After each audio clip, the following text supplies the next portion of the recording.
और अब बात इटली की प्रधानमंत्री जॉर्जिया मेलोनी की कि किस तरह से वो व्लादिमीर जेलेंस्की से मिलने के बाद बहुत ज्यादा तनाव में हैं और जेलेंस्की को एक ऐसा मैसेज मिला है जिसने उनकी नींद उड़ा दी है। सवाल है कि जॉर्जिया मेलोनी ने जेलेंस्की से ऐसा क्या कहा जिसके बाद पुतिन ने यूक्रेन के 3 शहरों पर हमले अचानक बढ़ा दिए। देखिए रिपोर्ट।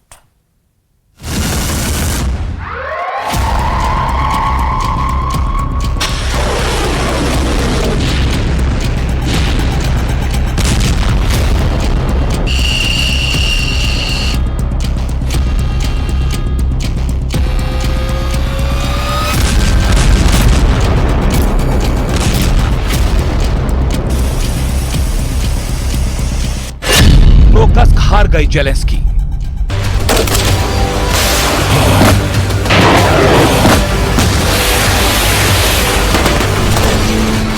क्या यूक्रेन प्रोकस्क भी हारने जा रहा है?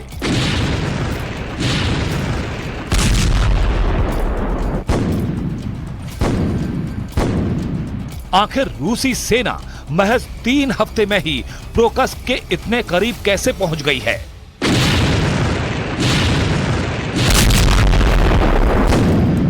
क्या यूक्रेनी सेना रूसी हमलों का सामना नहीं कर पा रही?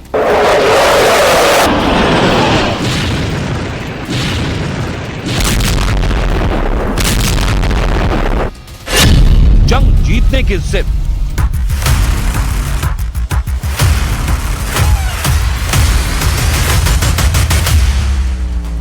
अब तो नेटो के 32 देश भी यूक्रेन को बचा नहीं पा रहे हैं। अमेरिका, ब्रिटेन, जर्मनी और फ्रांस के हथियार भी रूस को आगे बढ़ने से रोक नहीं पा रहे। आखिर जेलेंस्की करें तो क्या करें?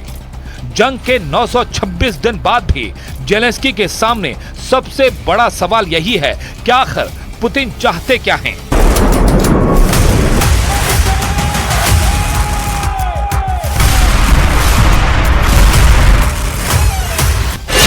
पुतिन का मिशन पोक्रस्क पर कब्जा।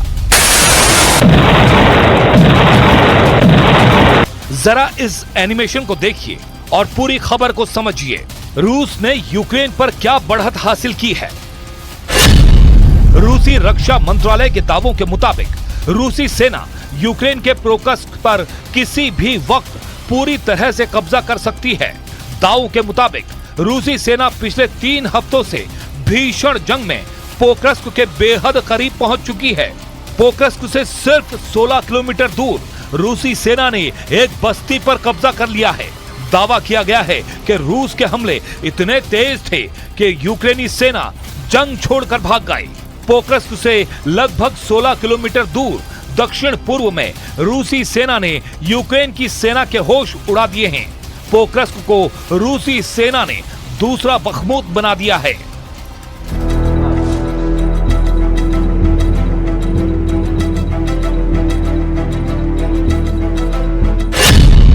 से दक्षिण तक पुतिन की जीत।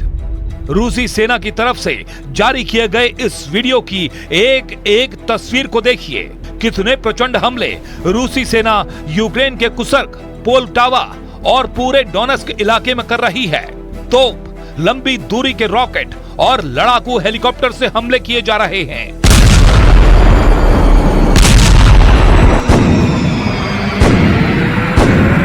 इस वीडियो में दावा किया गया है कि रूस ने उत्तर से दक्षिण यूक्रेन तक 100 से ज्यादा मोर्चों पर यूक्रेनी सेना के होश उड़ा दिए हैं। दावा तो यहां तक किया गया है कि पिछले 48 घंटे में डोनेस्क, डॉनबॉस, लवीव, पोक्रस्क में हालात बखमूत जैसे हो गए हैं। बखमूत को पूर्वी यूक्रेन का किला कहा जाता था जिस पर रूस ने कब्जा कर लिया है। रूस की तरफ से जारी ये वीडियो भी यूक्रेन के पोक्रस्क का है, जहां रूस का तोपखाना रॉकेट ब्रिगेड पोक्रस्क बॉर्डर पर भयंकर हमले कर रही है। रूसी सेना और तोप लगातार रैपिड फायर करने में लगे हैं। अब आप ये भी जान लीजिए कि पिछले 1 हफ्ते में यूक्रेनी सेना पर रूसी सेना कैसे भारी पड़ती जा रही है। 24 घंटे पहले रूसी सेना ने पोक्रस्क से महज 16 किलोमीटर दूर यूक्रेनी नागरिकों की बस्ती कलिनोव पर कब्जा कर लिया है। रूसी रक्षा मंत्रालय ने भी दावा किया है कि उसकी सेना ने पिछले हफ्ते में डोनेस्क में 6 बस्तियों पर कब्जा कर लिया और किंजल हाइपरसोनिक मिसाइलों जैसे लंबी दूरी के सटीक हथियारों से यूक्रेन के 17 सैन्य ठिकानों को पूरी तरह से तबाह कर दिया। इसके अलावा मॉस्को की तरफ यूक्रेन की राजधानी कीव पर जबरदस्त हमले हुए हैं। दावों के मुताबिक आधी रात में रूस ने यूक्रेन पर 67 भीषण और खतरनाक ड्रोन से हमले किए। यूक्रेनी सेना के मुताबिक पूरी रात रूस ने कीव पर ड्रोन हमले किए। हालांकि यूक्रेन की वायुसेना का दावा है कि उसने 67 रूसी ड्रोन में से 58 ड्रोन मार गिराए हैं, लेकिन यूक्रेन के एयर डिफेंस सिस्टम 11 इलाकों को नहीं बचा पाए। जेलेंस्की खुद भी मान चुके हैं कि 109 मोर्चों पर रूस से भीषण जंग चल रही है। В результате активных и решительных действий подразделений группировки «Востцентр» освобождены населенные пункты Кирова, Птичья, Скучная, Карловка, Заветная и Журавка Донецкой Народной Республики. इधर जेलेंस्की लगातार अपने टॉप कमांडरों के साथ मीटिंग करने में जुटे हैं। जेलेंस्की नक्शे पर बार बार अपने कमांडरों से यही समझने की कोशिश में हैं कि हम रूस को कुर्स्क में कैसे हराएं और डोनेस्क इलाके को रूसी कब्जे से कैसे बचाएं। Обов'язково російська наволоч відповість за цей удар. Ми знову і знову кажемо усім у світі, хто має силу, щоб зупинити цей терор. Системи ППО і ракети до них потрібні в Україні, а не десь там на складі. हारते यूक्रेन को देखकर नेटो भी फुल एक्टिव हो चुका है। अमेरिका, फ्रांस, जर्मनी और ब्रिटेन के साथ पोलैंड, लुथियाना भी यूक्रेन को हथियारों की सप्लाई तेज करने में जुट गए हैं।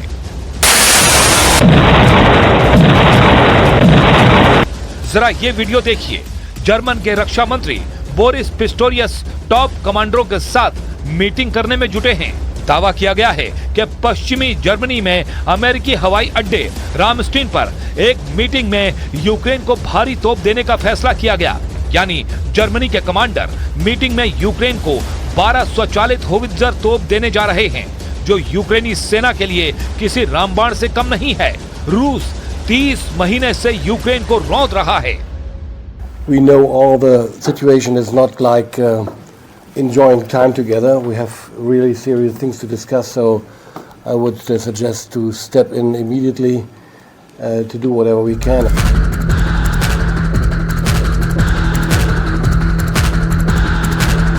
हैरानी की बात तो ये है, जहां एक तरफ जेलेंस्की यूक्रेन की जीत के दावे कर रहे हैं, तो वहीं दूसरी तरफ यूक्रेनी सेना के commander in chief Alexander Syrskyi ये मानने को मजबूर हुए हैं कि रूस के 30,000 से ज्यादा सैनिक कुर्स्क से प्रोकर्स्क सेक्टर की तरफ बढ़ रहे हैं।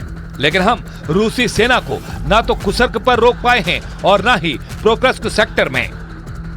इधर पिछले महीने अगस्त के 2 हफ्तों में रूसी सेना पर जिस तरह से यूक्रेनी सेना ने हमला किया था, उसमें यूक्रेनी सेना ने अपने लड़ाकू विमानों का जमकर इस्तेमाल किया था। रूस के कुर्स्क ओब्लास्ट में भयंकर हवाई हमला करते हुए इन्हीं यूक्रेनी फाइटर जेट ने हड़कंप मचा दिया था। 6 अगस्त के बाद 8 अगस्त को यूक्रेन ने अब तक का सबसे बड़ा हवाई हमला रूस पर किया था। पहली बार यूक्रेन ने अपनी हवाई ताकत से रूस को करारा जवाब दिया था। यूक्रेनी सेना के दावों के मुताबिक उसकी ड्रोन और मिसाइल ब्रिगेड ने रूस के लिपियस्क एयरबेस को उड़ाया था। यूक्रेन के भीषण ड्रोन और मिसाइल हमलों में लिपियस्क एयरबेस को भारी नुकसान हुआ था। रिपोर्ट्स में दावा किया गया है कि यूक्रेन के हवाई हमले में रूस के लिपियस्क एयरबेस पर मौजूद दर्जन भर से ज्यादा फाइटर जेट तबाह हुए, जबकि कई हेलीकॉप्टर भी ध्वस्त हुए। हैरानी की बात तो यह है कि यूक्रेन ने यह ड्रोन हमला 300 किलोमीटर दूर से किया था। दावा तो यहां तक किया गया कि गोदाम में रखे रूस के 700 ग्लाइड बम भी यूक्रेनी हवाई हमले में तबाह हो गए थे। 700 ग्लाइड बम तबाह होने से रूस के लिपियस्क एयरबेस पर इतना जबरदस्त नुकसान हुआ कि पुतिन की आंखों में खून के आंसू आ गए। Ну, довели, що в будь-якій ситуації ми, українці, здатні досягати своїх завдань, здатні захищати свої інтереси та свою незалежність. क्या हार कर भी जीत रहा है रूस? इस दावे में दम इसलिए नजर आ रहा है क्योंकि रूसी सेना ने पिछले 48 घंटे में यूक्रेनी सेना पर भीषण हमले शुरू कर दिए। ये वीडियो फुटेज रूस के चेचन गणराज्य के नेता रमजान कादिरोव ने जारी किया था, जिसमें दावा किया गया है कि रूस ने अपने कुर्स्क इलाके में यूक्रेनी सैनिकों को बुरी तरह से मारा है। दावा किया गया है कि यूक्रेनी सेना पर चेचन बटालियन अखमत ने रूसी सैनिकों के साथ मिलकर हमला किया। बॉडी कैमरे में इसी तरह की फुटेज टेलीग्राम चैनलों पर प्रसारित की जा रही थी।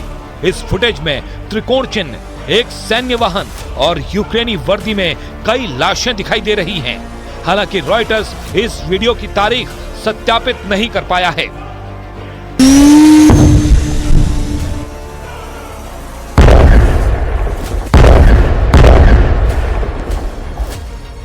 इधर रूसी सेना ने धमाकेदार दावा किया है कि उसने आधी रात में यूक्रेन के 117 ड्रोनों को तबाह कर डाला है। इनमें से ज्यादातर कुर्स्क, वोरोनिश और वेलगोरोड और निजनी नोवगोरोड क्षेत्र में यूक्रेनी ड्रोन मारे गए हैं। इसके अलावा यूक्रेनी मिसाइलें काफी बड़ी संख्या में तबाह करने का दावा किया गया है।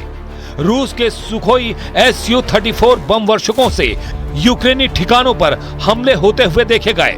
कुछ रिपोर्ट्स में यह भी दावा किया गया है कि यूक्रेन के कुछ ड्रोनों ने रूसी हवाई अड्डों पर हमला किया। रूस के नेशनल गार्ड ने कहा कि कुर्स्क परमाणु ऊर्जा संयंत्र में सुरक्षा बढ़ा दी गई है। कुर्स्क परमाणु ऊर्जा संयंत्र से सिर्फ 35 किलोमीटर दूर भीषण जंग चल रही है।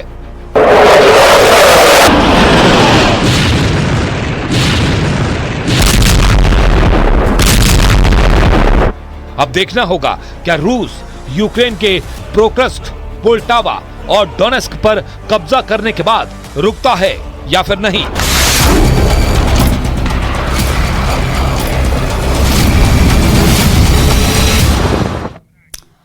और क्या भारत रूस यूक्रेन के बीच जारी जंग रुकवाएगा?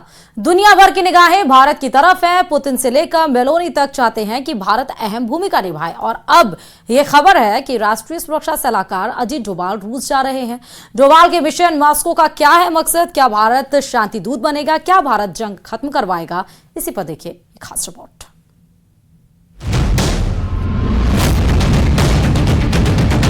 रूस और यूक्रेन के बीच करीब 2.5 साल से युद्ध जारी है। दुनिया के तमाम देश शांति पहल की कोशिश कर चुके हैं, लेकिन दुनिया का भरोसा भारत पर टिका हुआ है। खबर है कि भारत के राष्ट्रीय सुरक्षा सलाहकार अजीत डोभाल युद्ध के शांतिपूर्ण समाधान पर चर्चा के लिए मॉस्को जा सकते हैं।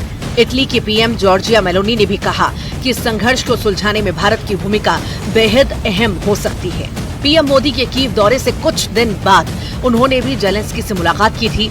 मेलोनी का ये बयान यूक्रेन के राष्ट्रपति से उनकी मुलाकात के बाद आया है। रूस के राष्ट्रपति व्लादिमीर पुतिन भी ये कह चुके हैं कि इसे सुलझाने में उन्हें भारत से ईमानदार कोशिश की उम्मीद है। È il motivo anche per cui io penso che alla fine nazioni, attori come Cina e India possano giocare un ruolo e debbano giocare un ruolo per risolvere il conflitto in Ucraina. L'unica cosa che non si può fare, signori, è pensare che si risolve il conflitto in Ucraina mollando l'Ucraina al suo destino, perché questo non porterà pace, porterà caos, porterà guerre più vicine a casa nostra e porterà molte conseguenze economiche tanto più gravi di quanto oggi costa sostenere l'Ucraina. Meloni का कहना है कि भारत और चीन जैसे देशों को Ukraine में संघर्ष को हल करने में भूमिका निभानी चाहिए और उन्हें आगे आना चाहिए। रूस के राष्ट्रपति व्लादिमीर पुतिन भी ये कह चुके हैं कि उन्हें इस मसले को सुलझाने में भारत से ईमानदार कोशिश की उम्मीद है। У нас мы с уважением относимся к нашим друзьям, партнерам, которые, я считаю, искренне заинтересованы в решении всех вопросов, связанных с этим конфликтом. Это прежде всего Китайская Народная Республика, Бразилия, Индия.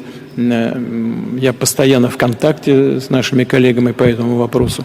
И у меня нет сомнения в том, что руководители этих стран पुतिन से लेकर मेलोनी तक सबको भारत से उम्मीद है और भारत युद्ध खत्म करने में अपनी भूमिका निभाने को तैयार है। खबर है कि अजय डोभाल मॉस्को जाने वाले हैं। राष्ट्रपति पुतिन के साथ पीएम की फोन पर बातचीत के दौरान ये चर्चा हुई कि पीएम अपनी यूक्रेन यात्रा के बाद शांति से जुड़े विचारों पर चर्चा करने के लिए अपने एनएसए को रूस भेजेंगे। इसी के मद्देनजर एनएसए अजीत डोभाल रूस की यात्रा करेंगे। लंबे वक्त से चल रहे रूस यूक्रेन युद्ध के समाधान के लिए दुनिया अब भारत की तरफ देख रही है। पीएम मोदी ये कह चुके हैं कि ये जंग का दौर नहीं, भारत जंग खत्म करवाने में अहम भूमिका निभा सकता है। ऐसे अजीत डोभाल की यात्रा रूस यूक्रेन युद्ध रोकने की दिशा में एक पहल हो सकती है। Bureau report, news 18।